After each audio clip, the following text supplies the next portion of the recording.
partir de agora, você ouve o podcast semanal Cooperadores da Verdade, com Rodrigo e Maria Carolina Raimann, apologética católica pela hermenêutica da continuidade.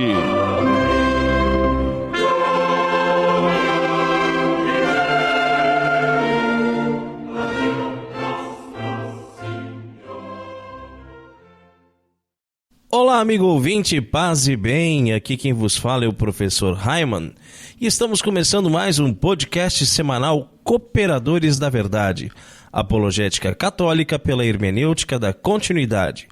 Aqui se fala a verdade, custe o que custar, doa a quem doer. Tudo bem, Carol? Tudo ótimo, Raimann, graças a Deus estamos aqui.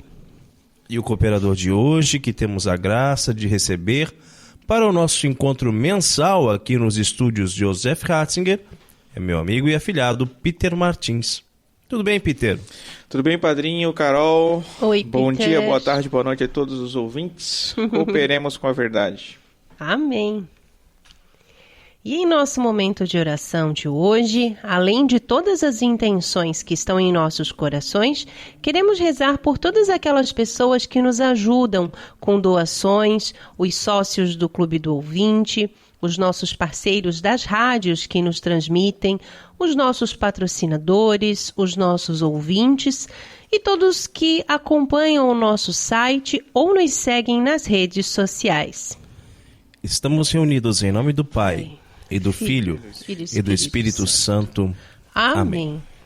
Inspirai, ó Deus, as nossas ações e ajudai-nos a realizá-las, para que em vós comece, para vós termine tudo aquilo que fizermos, por Cristo Senhor nosso. Amém. São Francisco de Assis, Rogai por nós. Pater noster qui es in celis, sanctificetur nomen tuum, advenia regnum tuum, fiat voluntas tua, sicut in cielo et in terra. Pane nostrum quotidianum da nobis hodie, et dimittis nobis debita nostra, sicut et nos dimittimus debitoribus nostris, et ne nos inducas in tentationem, sed libera nos a malo. Amém. Ave Maria, gratia plena Dominus tecum, benedicta tu in mulieribus et benedictus fructus ventris tui, Iesus. Sancta Maria, Mater Dei, ora pro nobis peccatoribus, nunc et in hora mortis nostri. Amém. Gloria Patri et Filio et Spiritui Sancto, Sicut erat in principio et nunc et semper et in saecula saeculorum. Amém. Senhor, fazei de mim um instrumento de vossa paz. Onde houver ódio, que eu leve o amor. Onde houver ofensa, que eu leve o perdão. Onde houver discórdia, que eu leve a união. Onde houver dúvida, que eu leve a fé. Onde houver erro, que eu leve a verdade. Onde houver desespero, que eu leve a esperança. Onde houver tristeza, que eu leve a alegria. Onde houver trevas, que eu leve a luz. Ó Mestre, fazei que eu procure mais Consolar, que ser consolado. Compreender, que ser compreendido. amar que ser amado, Pois é dando que se recebe. Perdoando, que se é perdoado. e é morrendo que se vive para a vida eterna. Amém. E continuamos reunidos em nome do Pai, do Filho e do Espírito Santo. Amém. E nós queremos lembrar que este programa é transmitido atualmente por 15 rádios. E hoje o abraço especial vai para a Rádio Navegantina, aqui do ladinho, de Navegantes, Santa Catarina. Abraço ao grande amigo professor Orlando Navarro e todos os ouvintes da Rádio Navegantina. E no quadro A Vida dos Santos, nós estamos estudando a vida dos papas que foram canonizados. São os Santos Papas. Nós temos o costume de chamar o Papa de Santo Padre, não é mesmo? Mas isso não significa que ele seja santo, viu? Na história da Igreja, Carol, nós já tivemos 265 papas. Papa Francisco é o papa de número 266, mas nem a metade deles foi considerado santo, né? Aliás, muito pelo contrário, alguns, hein? É verdade. E no programa passado, nós falamos de Santo Hormisda.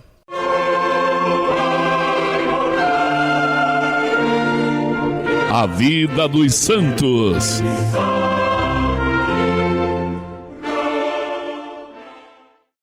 Peter, você sabe quem foi o Santo Papa escolhido para o programa de hoje? O Santo Papa de hoje, Carol, é São João I. Conta pro povo então, Carol, um pouquinho sobre a vida de São João I. Toscano de nascimento, João sucedera ao Papa Hormisda a 15 de agosto do ano de 523. Há quem o identifique com o João Diácono, autor de uma epístola ad Cenarium, importante pela história da liturgia batismal, porque é talvez o único documento que ateste a tradição da Igreja Romana de erigir e consagrar no Sábado Santo 7 altares e de derramar no cálice uma mistura de leite e mel. João Diácono é reconhecido também como autor do tratado A Fé Católica, transmitido pelos antigos entre as obras de Severino Boécio. Quando o filho de Constâncio se tornou papa, há apenas 5 anos, Hormisda e o imperador Justino, tio de Justiniano, tinham feito cessar o cisma entre Roma e Constantinopla, estourado em 484 pelo imperador Zenão, que tentara um impossível compromisso entre católicos e monofisitas. Com a jogada, obtivera também interessantes resultados políticos. Lá pelo fim do ano 524, Justino publicou um edito com o qual ordenava o fechamento das igrejas arianas de Constantinopla e a exclusão dos hereges de toda a função civil e militar. Teodorico então obrigou o Papa João I a ir a Constantinopla para solicitar do imperador a revogação do decreto. As manifestações de atenção foram excepcionais. 15.000 pessoas saíram-lhe ao encontro com círios e cruzes e o Papa presidiu as solenes funções do Natal e da Páscoa. Justino aderiu ao pedido de restituir aos arianos as igrejas confiscadas, mas insistiu na privação dos direitos dos arianos convertidos ao catolicismo, que novamente se tornassem arianos. Lançado na prisão em Ravenna, o Papa João I ali morreu aos 18 de maio de 526. Carol, uma curiosidade sobre o nosso querido São João I é que ele foi predecessor, aí já no século VI, né, do canto gregoriano, né? Ah, é? Conquanto São Gregório tenha sistematizado o canto gregoriano na liturgia católica, né, o canto já existia, obviamente, antes de São Gregório, né? E diz, então, a tradição que São João foi aí um dos que preparou o caminho para que São Gregório pudesse formalizar o canto como oficial da igreja. Que bacana, hein? E nós que estamos aqui nessa luta para restaurar o canto gregoriano na nossa cidade aqui, né? Então que peçamos a intercessão. Exatamente. Né, de São João I, Papa, né? São João I, rogai por nós. Encontre os Cooperadores da Verdade nas principais redes sociais, Twitter, Instagram, SoundCloud, Facebook e YouTube, como Os Cooperadores. E não se esqueça também de visitar o nosso site, cooperadoresdaverdade.com. Feller Contabilidade, do nosso amigo Diácono Vital. A Feller Contabilidade fica na rua Aldírio Garcia, número 479. Nesta você pode confiar. Atendimento de segunda a sexta-feira, das 8 ao meio-dia e das 13h30 às 17h30. Telefone 3346-2333. fellercontabilidade@matrix.com.br, em frente à Secretaria da Paróquia São Cristóvão de Itajaí, Santa Catarina. Feller Contabilidade, a sua empresa nas mãos certas. E se você também gostaria de anunciar a sua empresa no programa Cooperadores da Verdade, entre em contato conosco e nos ajude a evangelizar. Chegou a hora de mergulharmos nas fontes franciscanas. Francisco de Assis e a Fides et Ratio.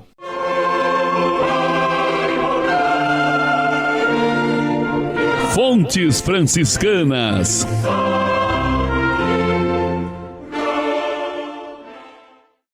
A ciência e a fé andam juntas amigo ouvinte, lado a lado, como asas de um mesmo pássaro que, para voar, precisa buscar o equilíbrio entre ambas. Nós não podemos descartar a ciência e viver somente pela fé, como também não podemos, de forma alguma, ignorar a fé e viver apenas da ciência.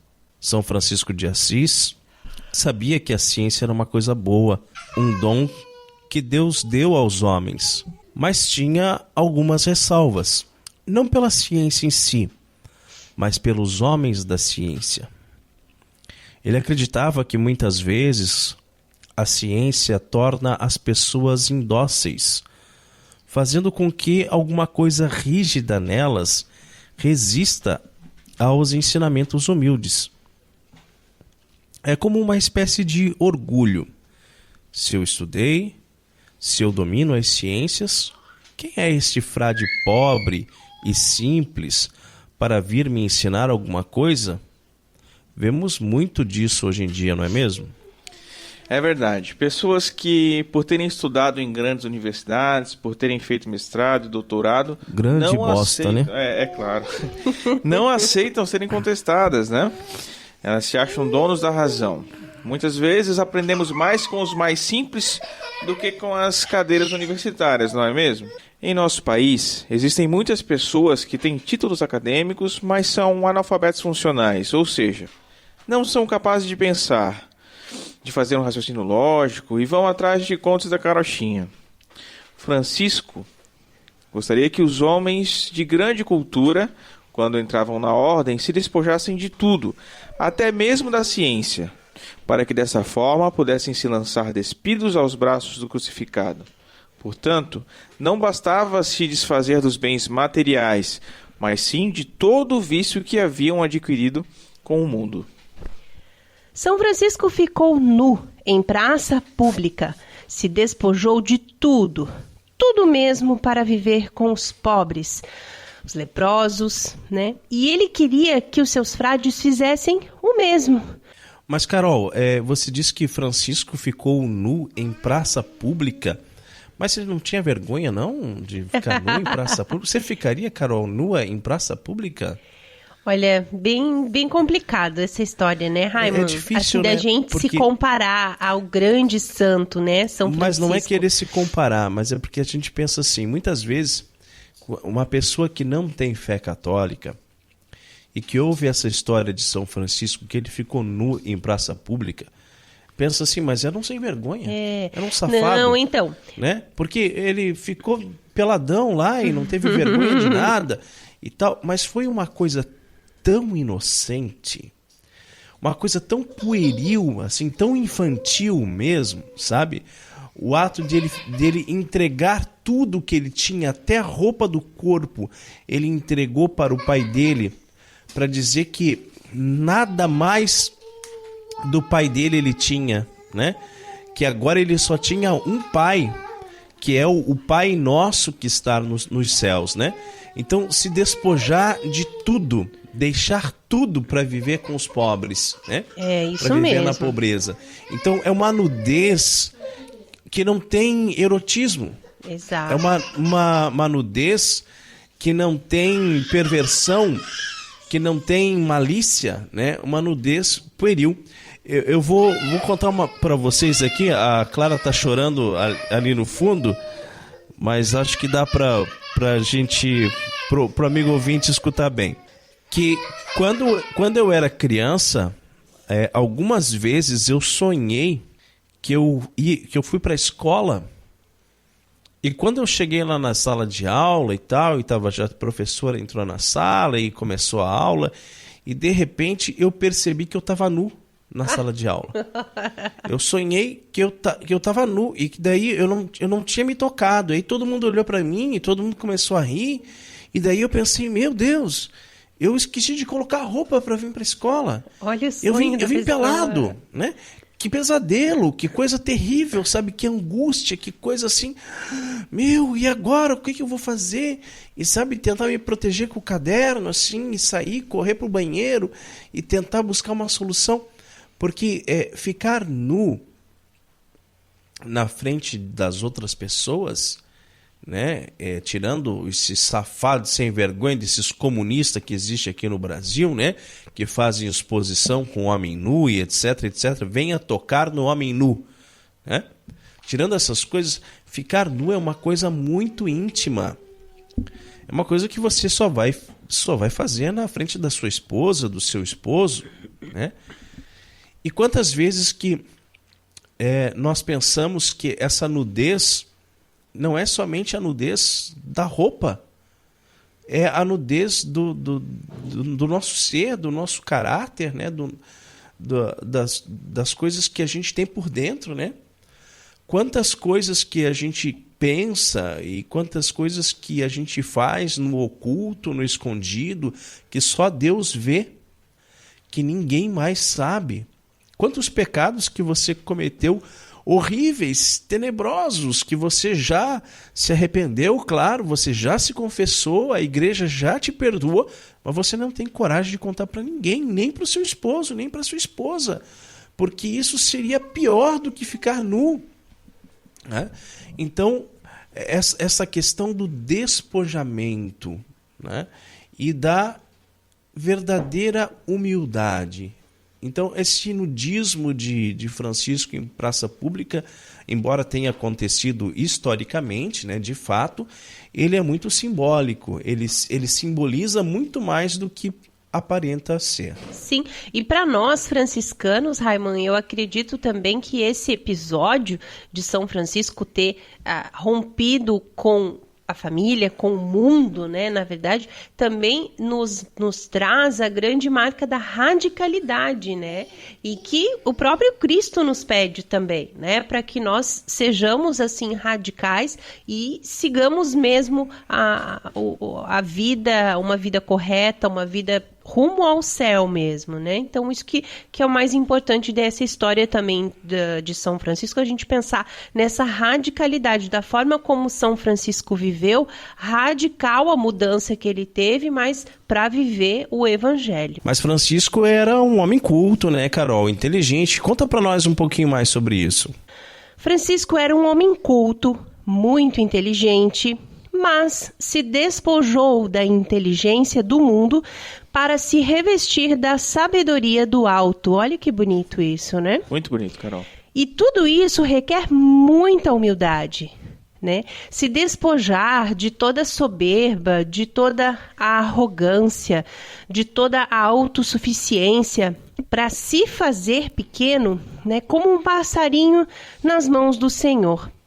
É como a infância espiritual da qual nos fala Santa Teresinha do Menino Jesus, não é mesmo?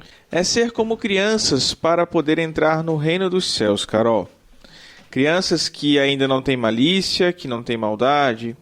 Crianças que têm o coração puro e não o coração contaminado com as coisas do mundo, como é o nosso coração, né? Precisamos purificar o nosso coração, renová-lo. Nascer de novo, como disse nosso Senhor. Crianças como a Clara, né? Que aqui vocês estão ouvindo, né? Estão ouvindo a minha voz debilitada, né? Porque estou ruim da gripe novamente. Mas estão ouvindo aqui os grunhidos, os chorinhos, as risadinhas da Clara. Verdade. Né? E que na sua inocência derruba um copo d'água em cima do notebook durante a gravação. E dá risada, e dá né? risada, e tá tudo é festa, né? E tudo mais, né? Então essa inocência, essa pureza de coração que infelizmente a gente não tem mais, né? A gente não tem mais esse espírito, né? Mas é como Jesus nos disse, né, Peter? Necessário nascer de novo. E não é reencarnação não, gente? Né? É nascer do alto, né? É verdade. O que mais precisa quem vem do mundo das dissimulações do que limpar e enxugar com exercício de humildade os afetos seculares que andou ajuntando e arraigando em si mesmo durante tanto tempo? É verdade. Que assim seja. Amém. Fontes Franciscanas conta com o apoio da Livraria Católica Auxílio dos Cristãos. Artigos religiosos. A Livraria Auxílio dos Cristãos fica na Praça Governador Irineu Bornhausen, centro de Itajaí, no estacionamento da Igreja Matriz do Santíssimo Sacramento. calendários, bíblias, livros, artigos litúrgicos, camisetas, cartões, presépios, crucifixos, imagens sacras, CDs, DVDs e muito mais. Telefone 3349-0692. 3349-0692. Livraria Auxílio dos Cristãos. 21 anos de tradição. E com o objetivo de adquirirmos um novo notebook para a gravação de nosso programa, nós estamos fazendo uma vaquinha. Entre em nosso site, clique em vaquinha com K. O link fica no canto superior direito. Precisamos da sua ajuda para melhor servi-lo. Ou então, se você preferir, pode tornar-se um sócio do nosso Clube do Ouvinte, o Clube do Ouvinte Cooperadores da Verdade. Isso mesmo, Peter. E ao se tornar um sócio, além de ajudar e muito com essa obra de evangelização, ainda tem várias recompensas. Entre em nosso site, clique em apoia.se. Está lá do lado da vaquinha. Você pode contribuir com qualquer valor a partir de R$5 e assim nos ajuda a evangelizar. Não fique de fora dessa. Seja um sócio evangelizador, nós contamos com você. E no quadro mais treteiro do nosso programa, hoje vamos falar sobre quem está substituindo o professor Raimann neste programa. Porque tem gente que não vai acreditar que sou eu, né? Tem gente que não vai acreditar, vai dizer, mas essa voz tão diferente, não é ele, sou eu sim, gente, tá? É que a gripe me pegou de jeito mesmo. Mas nós chamamos o Peter aqui para nós continuarmos aquele nosso bate-papo sobre a Inquisição. Ele que é o especialista sobre a Inquisição, né? Eu olho para o Peter e já vejo um grande inquisidor, né? Quem dera. Grande ele é.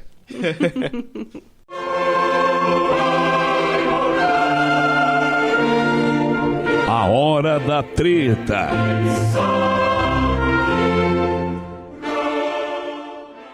A lenda negra da Inquisição. Então, esse é o terceiro programa de uma série com a participação do Peter Martins, que nós estamos fazendo sobre a Inquisição. Se você não ouviu os anteriores, acesse o nosso site cooperadoresdaverdade.com. O episódio 25 dessa terceira temporada foi o primeiro dessa série e teve como título Devemos defender a Igreja das mentiras sobre a Inquisição. E defendemos mesmo, não é, Carol? É sem tampar o sol com a peneira, sem colocar panos quentes, mostrando os fatos, né, a realidade sobre o que foi a Inquisição. Sem sombra de dúvidas. E já no episódio 29, nós respondemos uma pergunta. Como procediam os inquisidores, hein? Então, hoje a gente vai continuar essa treta falando ainda sobre a Inquisição, mas, né, corre lá. Se você não ouviu os outros dois programas, estão bem bacanas também. A gente espera que dessa forma os ouvintes tenham compreendido de fato o que foi a Santa Inquisição, né? Mas se ainda ficou alguma dúvida, nosso e-mail está à disposição, né? contato@cooperadoresdaverdade.com. Lá você pode enviar as suas dúvidas que serão respondidas então no programa Pergunte e Tretaremos, né? E é bom lembrar também que quando a tia Teteca da escola ou algum pseudo-amigo protestante vier falar injúrias sobre a Inquisição Católica, nós podemos falar também a eles sobre a Inquisição Protestante. Essa sim foi cruel e sem piedade. É mesmo, né, Carol? Então, quem sabe a gente prepare um programa, né, sobre a Inquisição Protestante futuramente. Será mesmo que o nome Inquisição é o nome correto, né?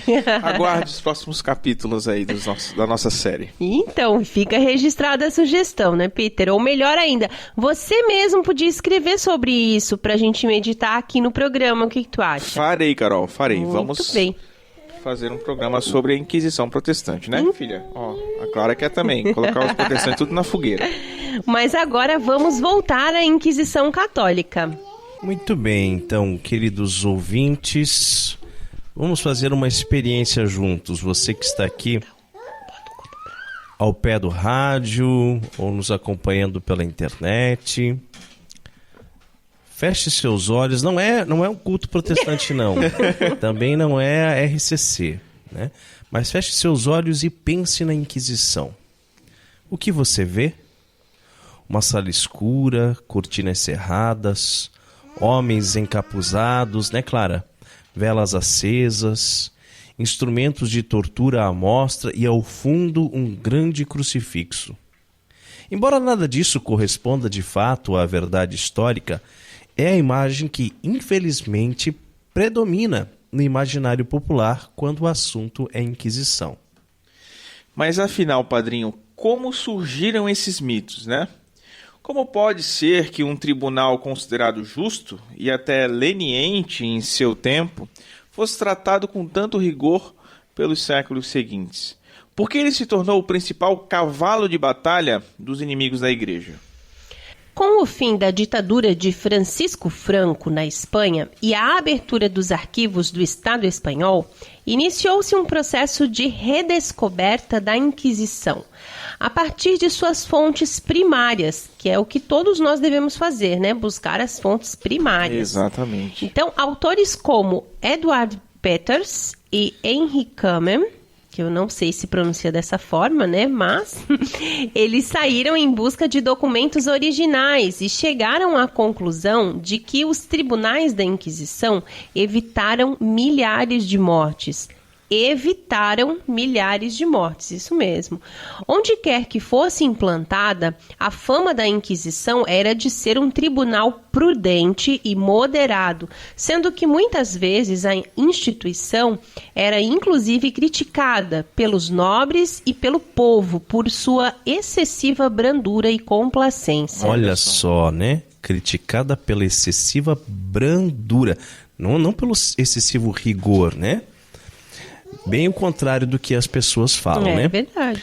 E no século XIX, porém, a visão popular da Inquisição já era bem diferente. Uma novela gótica intitulada O Monge, de autoria de Matthew Gregory Lewis, dava conta de um interrogatório inquisitorial tenebroso e o descrevia exatamente como já comentamos. Ele acontecia dentro de uma sala escura, com cortinas cerradas, homens encapuzados, velas acesas, instrumentos de tortura à mostra e ao fundo um grande crucifixo.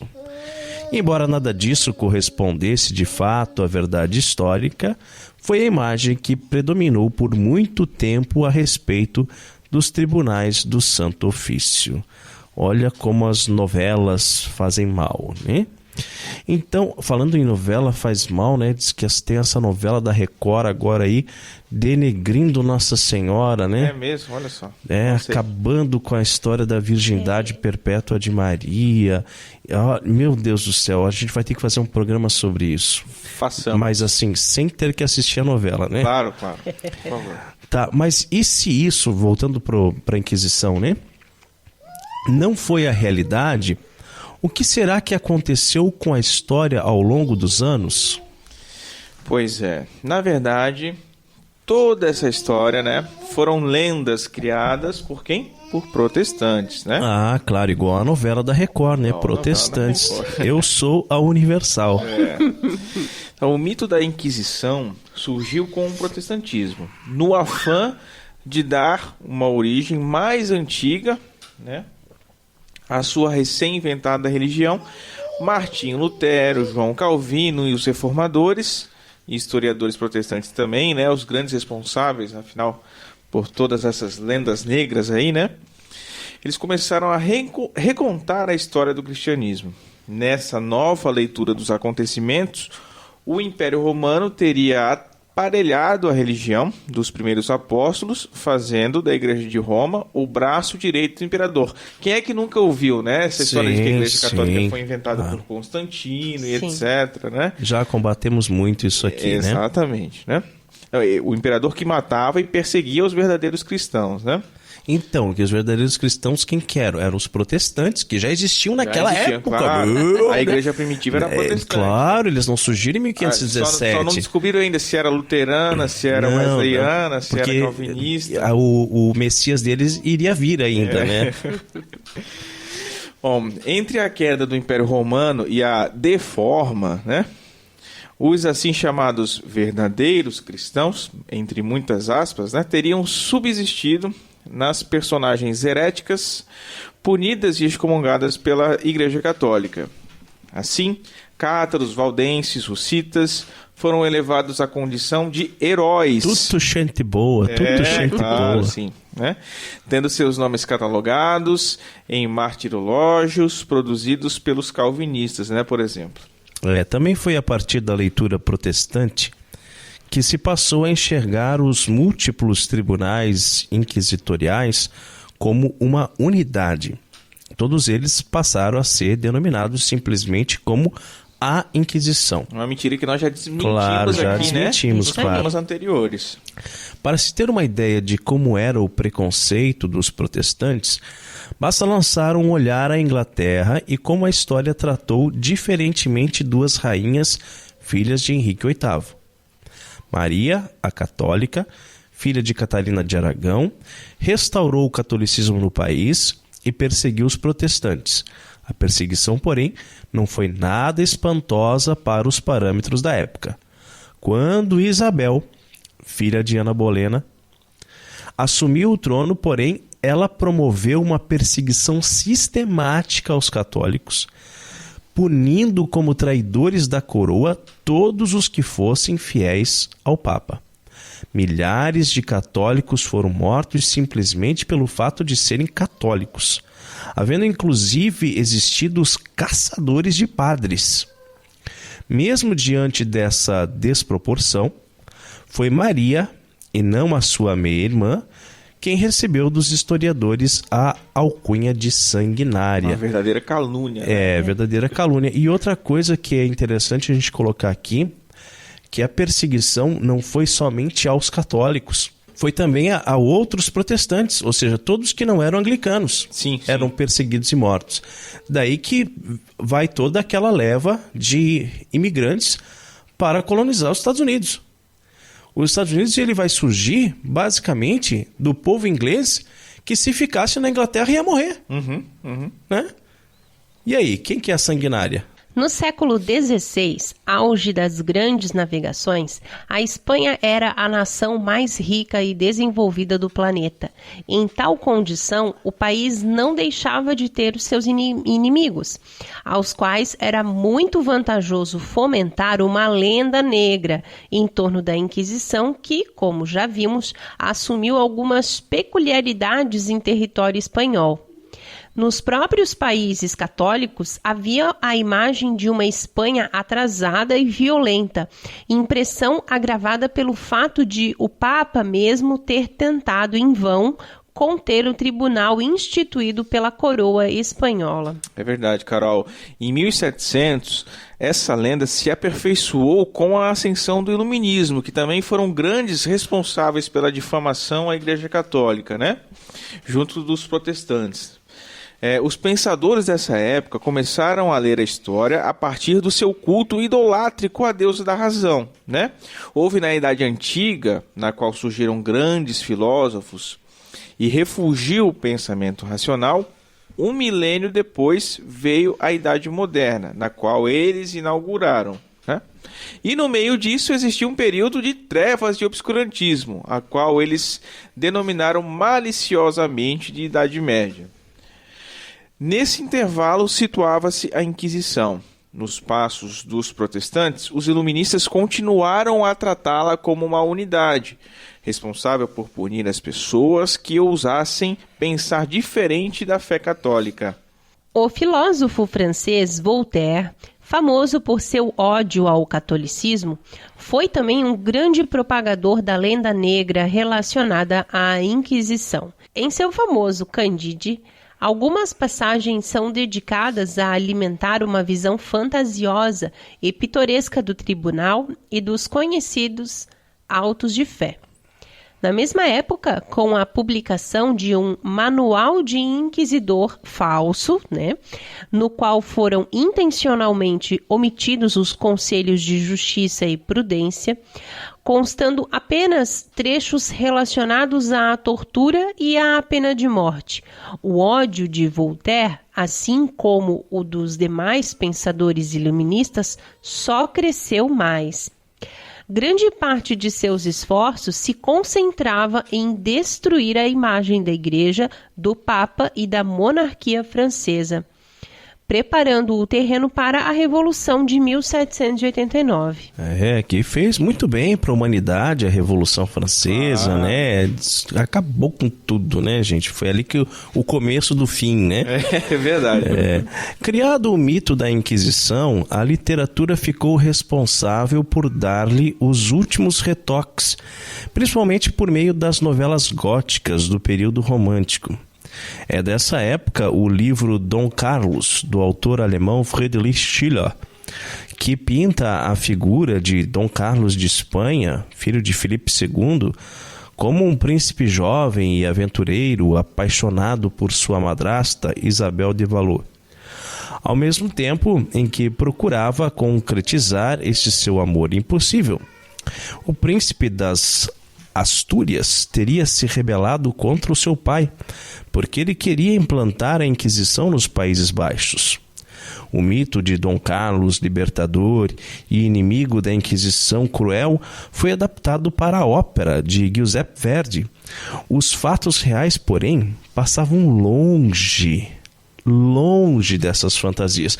E o pior de tudo é você chegar à conclusão de que o povo acabou acreditando nessas fantasias. É verdade. É como se uma pessoa hoje ler ou assistir um filme Código da Vinci e achar que aquilo ali que era verdade, que não, porque Jesus teve um caso com Maria Madalena e não sei o que, bababá, bababá. E sabe, todas essas mentiras sobre os templários que nós já desmentimos aqui também e tal. Todas essas coisas, o povo acreditar nesses romances, nessas novelas, né? Essa produção cultural difamatória vai moldando realmente a mente da população, né? Assim como hoje em dia a gente tem as séries e novelas, né? Enfim, que também, né, deturpam e vários conceitos que são basilares da nossa mas a gente, sociedade. Por exemplo, eu e a Carol assistimos várias séries assim de ficção e tal, e que são legais, são bacanas, são divertidas e tudo mais, mas você tem que ver aquilo com um olhar de que realmente você está vendo uma ficção, né? Porque não, de história não tem nada, de fé católica não tem nada, né? Agora, eu realmente penso às vezes que de repente um adolescente, né, uma pessoa imatura, uma pessoa que não tem a sua fé bem definida, vai acabar acreditando naquelas coisas, né? Claro. No século XIX, o conto The Pit, The Pit and the Pendulum, né, o Poço e o Pêndulo, de Edgar Allan Poe, né? Famoso. Claro. Descreve do começo ao fim os sofrimentos de um réu nas mãos da Inquisição espanhola. Ao fim da história, chegou o exército francês para trazer a liberdade, né?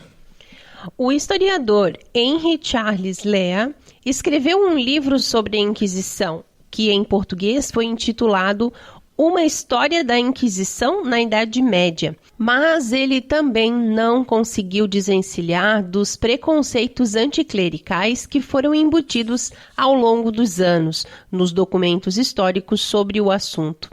De fato, lendo os eventos a partir de distorções e de juízos errôneos de valor, foram muitos os historiadores que caíram no engodo da lenda negra da Inquisição, não conseguindo apreciar, na verdade, a Inquisição a partir do seu verdadeiro contexto histórico. É muita falta de caráter também, né? Claro. Das pessoas... canalha, né? São canalhas. Primeiro, para né? quem Isso mesmo. inventa uma coisa dessa, né? E os outros que aceitam, assim, sem ir buscar, né? A verdade dos fatos. Os que aceitam são os idiotas úteis, né? Os palmolengas, né? Mas quem escreve são canalhas mesmo, cafajestes mesmo, né? Gente sem caráter. E muitas vezes o povo também não tinha tanto acesso à documentação como tem hoje, né? E o próprio clero talvez também não tenha, né? Se posicionado numa posição de defesa. Mas hoje o povo igreja, tem, né? Acesso a tudo, né? A tudo. Tem, claro. Tá tudo a um clique. E mesmo Inclusive assim, os processos, né, da Inquisição você consegue e mesmo acessar. assim continuam querendo acreditar naquilo que lhes convém, né? É verdade. Tem gente que ainda acredita no Lula, que acredita na Dilma, imagina, né? Alguém poderia se perguntar qual o sentido de inventar uma caricatura da Inquisição e, no fim das contas, da própria Igreja Católica. A resposta está no ódio do homem moderno à religião. A história do Santo Ofício, bem como de toda a era medieval, mostra como não é possível governar um povo sem Deus. Quando ele é destronado, funda-se a religião do próprio homem, que passa a ser a medida de todas as coisas. Em termos práticos, portanto, não há Estado laico. Tirado Deus do centro de gravidade, é o ser humano quem assume o seu lugar, institucionalizando a idolatria de si próprio. Agora, você já percebeu, antes de falar do Estado laico aqui, já percebeu, Peter, que se o homem moderno ele tem um ódio da religião, ele vai criar uma caricatura da Igreja Católica. Ele não vai criticar o budismo, o islamismo, o hinduísmo, o espiritismo, o shintoísmo, o taoísmo. Cara, são centenas de religiões. Sim. Por que ele não critica as outras religiões e ele critica a Igreja Católica? Porque a Igreja Católica é a única religião verdadeira. Sim. Uhum. Então, se ele odeia a religião, ele vai criticar a única religião verdadeira. Se ele odeia Deus, ele vai criticar a única religião que foi fundada pelo próprio Deus. Não tem outra, né? Agora, voltando à questão do Estado laico, a Igreja Católica ela não advoga que a religião deva ser imposta pelo Estado a toda a população. Nada disso. Ela tem consciência de que crer é ato da vontade e de que não se pode obrigar ninguém a aceitar a fé pelo uso da força. Não somos muçulmanos. Sim. Né? Contudo, em seu impulso missionário, ela não pode deixar de irradiar a luz de Cristo para toda a sociedade, especialmente para os chefes do povo. Infelizmente, já no fim da Idade Média, os conflitos entre a Igreja e os impérios, juntamente com o fortalecimento dos estados nacionais, fariam os imperadores cada vez mais rebeldes ao Evangelho e ao primado espiritual de Pedro, usando o reinado político simplesmente como um meio de subjugar as nações.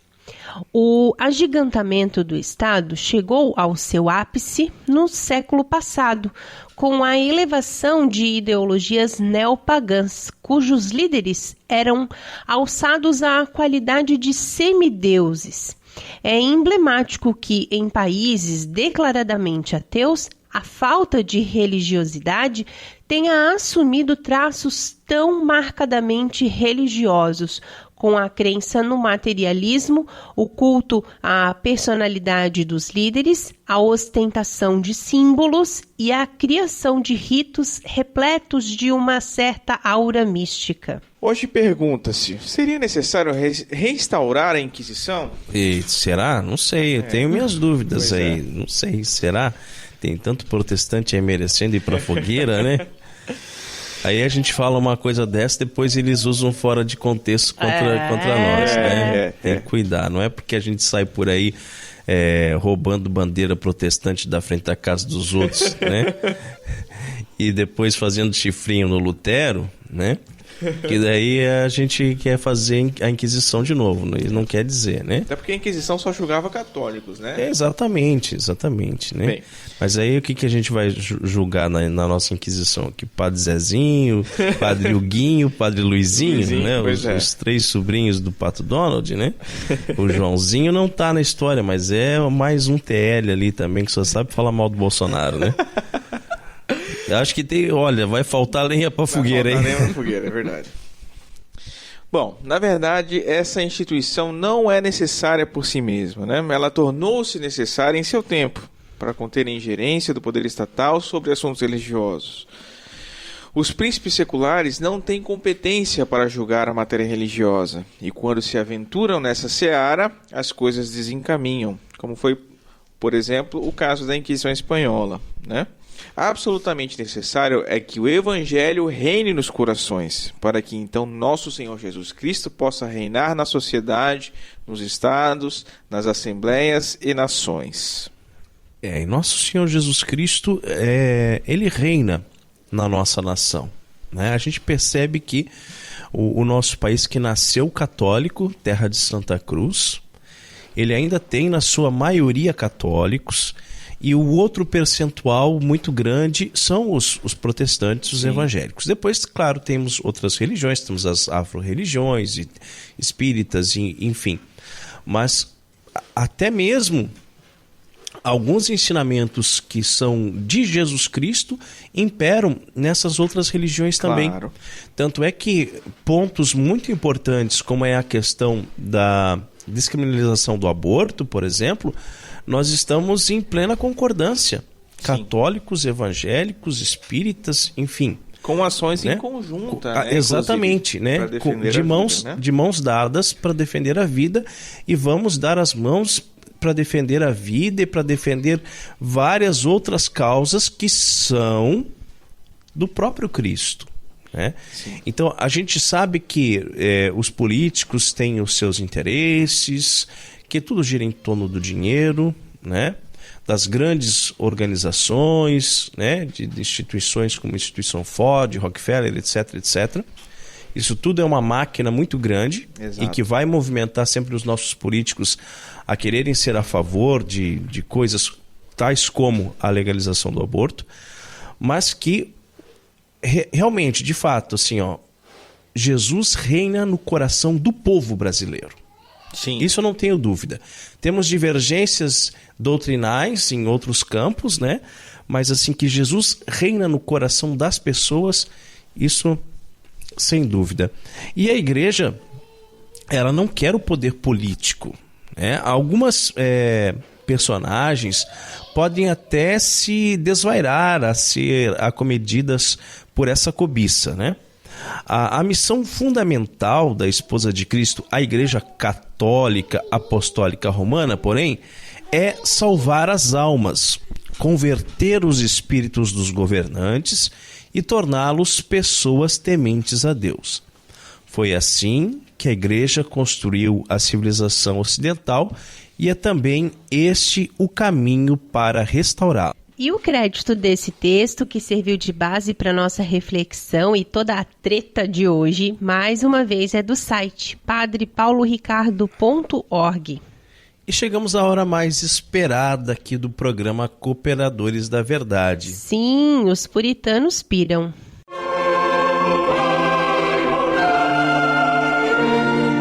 Catolicismo e cerveja. E a cerveja de hoje é uma Redcore intrigante American Wheat Rye. Uma cerveja de trigo e centeio, que traz muitos aromas e sabores, uma cerveja leve e refrescante, para que você descanse das batalhas do dia a dia. Muito aroma e muito sabor em uma cerveja seca e com baixo teor alcoólico, na base de maltes de cevada, lúpulo e centeio, preparam o caminho para lúpulos americanos brilharem. Então, gente, muito aroma, muito sabor. Eu não sei se eu vou conseguir sentir tudo isso, porque como eu já falei ainda há pouco, né, esse resfriado que me pegou faz com que a gente não sinta direito, né, os aromas, os sabores. Mas eu tô bem curioso mesmo, porque a Redcore a gente já conhece, é uma cervejaria muito boa. Produz cervejas de grande qualidade mesmo. E eu tô curiosíssimo com esse centeio aí, né? Então, o tipo, como eu já disse, eu não sei se a pronúncia é essa, né? O American Wheat Rye. A graduação alcoólica é 5,1%. O IBU é 30%. A temperatura ideal para consumo é entre 6 a 10 graus. E ela está disponível em garrafas de 500 ml. Harmoniza com hambúrgueres, churrasco, comidas apimentadas e comidas gordurosas. Não tô comendo nada disso, gente. Só a canjinha assim de galinha, daquela bem sem sal. Oremos. Abençoai, Senhor, esta criatura, a cerveja, que da riqueza do grão vos dignastes produzir, para que seja remédio salutar ao gênero humano. Concedei ainda pela invocação do vosso santo nome, que quem quer que dela beba receba de vós a saúde do corpo e a tutela da alma. Por Cristo nosso Senhor. Amém. O cheiro? Eu quase não estou sentindo cheiro de nada. Não, bem cheirosa. É cheirosa. mas claro, dá- não dá pra sentir o cheiro de centeio, né? Mas o cheiro é bem característico de uma wheat, né? De uma cerveja de trigo. Bem amarga ela, né? Amarga. Bastante, Diferente. assim, bem... Até eu que não tô sentindo gosto de nada, sinto o amargor. Nossa, é bem amarga mesmo, assim. Não esperava que seria uma amarga. Uma amargor Pois é. que uma trigo, fica. né? Não, mas eu acho que você tá enganado, Peter. Porque ela não é uma wheat beer. Ela não é uma cerveja de trigo. Não é trigo com... Não. Não. Ah, perdão. Ela é cevada com Perdão. centeio, né?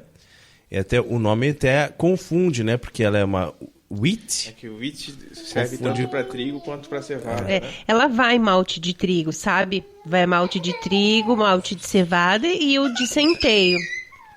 Na Mas receita. aqui os ingredientes vai. Mas é uma cerveja escura forte aqui, diz. Não, E daí, quando realmente, quando eu esse vi é aquele um- amargor ali de 30 IBU, eu já imaginei que ela já fosse mais amarguinha, né? Sim.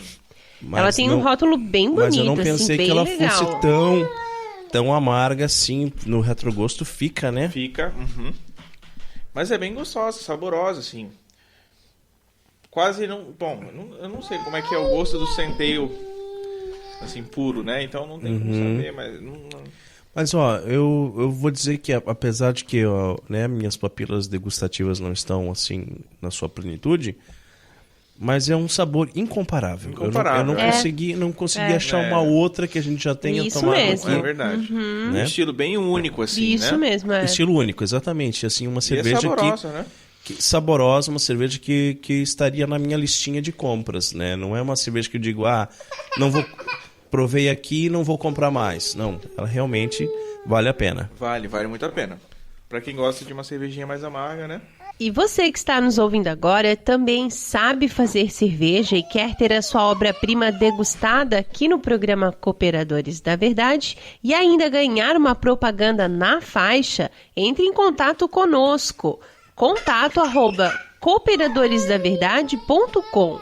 Catolicismo e cerveja conta com o apoio da Beer House Cervejas Especiais. Empório especializado em cervejas nacionais e importadas, com agradável espaço para degustação e inúmeras opções para presentes. Produtos para harmonização, copos, taças, kits e cestas e, é claro, muita cerveja. Aberto ao público de segunda a sexta, das 15 às 23 horas e aos sábados, das 10 às 22 horas. A nossa missão é trazer o universo cervejeiro cada vez mais próximo dos apreciadores dessa bebida inigualável. A Beer House está situada à Avenida Coronel Marcos Conder, número 950, Sala Térrea, Centro, Itajaí, Santa Catarina. beerhousemkt@gmail.com. Fone 3045-5821. Beer House, a primeira casa cervejeira de Itajaí. E rezemos a Virgem que nos proteja, nos guie e cuide do nosso apostolado. Ó Maria Virgem Imaculada, saudamos-te e invocamos-te com as palavras do anjo. Cheia de graça, o nome mais bonito com o qual o próprio Deus te chamou desde a eternidade. Cheia de graças tu, Maria, repleta do amor divino, desde o primeiro momento da tua existência, providencialmente predestinada para ser a mãe do Redentor e intimamente associada a ele no mistério da salvação. Na tua Imaculada Conceição resplandece a vocação dos discípulos de Cristo, chamados a tornar-se com a sua graça santos e imaculados no amor. Em ti brilha a dignidade de cada ser humano, que é sempre precioso aos olhos do Criador. Quem para ti dirige o olhar, ó Mãe toda Santa, não perde a serenidade por muito difíceis que sejam as provas da vida. Mesmo se a triste experiência do pecado, que deturpa a dignidade dos filhos de Deus, quem a ti recorre redescobre a beleza da verdade e do amor e reencontra o caminho que conduz à casa do Pai. Cheia de graça és tu, Maria, que aceitando com o teu sim os projetos do Criador, nos abristes o caminho da salvação. Na tua escola, ensina-nos a pronunciar também nós o nosso sim à vontade do Senhor, um sim que se une ao teu sim, sem reservas e sem sombras, do qual o Pai Celeste quis precisar para gerar o homem novo, Cristo, único Salvador do mundo e da história. Dá-nos a coragem de dizer não aos enganos do poder, do dinheiro, do prazer, aos lucros desonestos, à corrupção e à hipocrisia, ao egoísmo e à violência. Não ao maligno, príncipe enganador deste mundo. Sim a Cristo, que destrói o poder do mal com a onipotência do amor. Nós sabemos que só os corações convertidos ao amor que é Deus podem construir um futuro para todos. Cheia de graça és tu, Maria. O teu nome é para todas as gerações, penhor de esperança certa. A esta fonte, a nascente do teu coração imaculado, voltamos mais uma vez peregrinos, confiantes para unir fé e conforto, alegria e amor, segurança e paz. Virgem cheia de graça, mostra-te terna e solícita aos habitantes desta tua cidade, para que o autêntico espírito evangélico anime e oriente os seus comportamentos.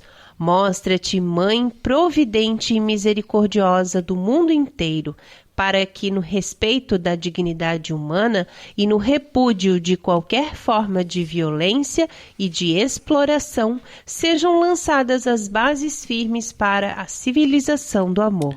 Mostra-te, mãe, especialmente de quantos têm mais necessidade, os indefesos, os marginalizados e os excluídos, as vítimas de uma sociedade que com muita frequência sacrifica o homem a outras finalidades e interesses. Mostra-te, mãe de todos, ó Maria, e dá-nos Cristo a esperança do mundo. Amém. Amém. Salve Regina, Mater misericordiae, vita dulcedo espes nostra salve. A te clamamos, exulis filii Eve, a te suspiramus gementes et flentes in lac lacrimarum vale. Ea ergo advocata nostra, illos tuos misericordiis oculos a nos converte, et Iesum benedictum fructum ventris tui, nobis spos hoc exilium ostende. O clemens, o pia, o dulce Virgo Maria, ora pro nobis sancta Dei genitrix, ut dignificiamus promissionibus Christi. Amém. Subtum presidium confundimus sancta Dei genitrix, nostras deprecationes ne despicias in necessitatibus nostris, sed periculis cum libera-nos semper. Virgo gloriosa et benedicta. Amém. E chegamos ao fim de mais um programa Cooperadores da Verdade. Venha você também ser um cooperador. Colabore com esse apostolado, fazendo a sua doação para que possamos adquirir equipamentos melhores e manter esse programa no ar. Contamos com a sua generosidade e também com a sua oração. Muito obrigado a você, amigo ouvinte, que nos acompanhou neste podcast. Ajude a divulgar compartilhando nas redes sociais. Muito obrigado, Padrinho, Carol, a todos os ouvintes. Salve Maria, Deus abençoe a todos. Amém, salve Maria, nós que agradecemos. E eu depois fiquei pensando que a gente também não na hora que a gente acolheu o Peter, né, que deu as boas-vindas, a gente não deu as boas-vindas à Clara, né? Então agora, obrigada também, Clara, por ter vindo junto, né, com o Peter, pro nosso encontro mensal, né, como a gente fala. Obrigado por ter derramado água no computador, né, Clara? Um grande abraço a todos, fiquem com Deus, paz e bem, salve Maria Imaculada. Obrigado, Peter, meu querido afilhado, nosso colaborador, nosso sócio, nosso cooperador da verdade, que nos ajuda tanto e que é tão importante para nós, né? Obrigado. É recíproco, é recíproco. Obrigado, então, a Clara, né? E as suas peraltices, e os seus pés na mesa, né? E os seus grunhidos, gemidos e risadinhas e chorinhos, né? Tá com soninho já, Clara? Tá com soninho? Tá. Obrigado, Carol, meu benzinho. Obrigado a vocês, queridos ouvintes. Deus abençoe a todos. Paz e bem.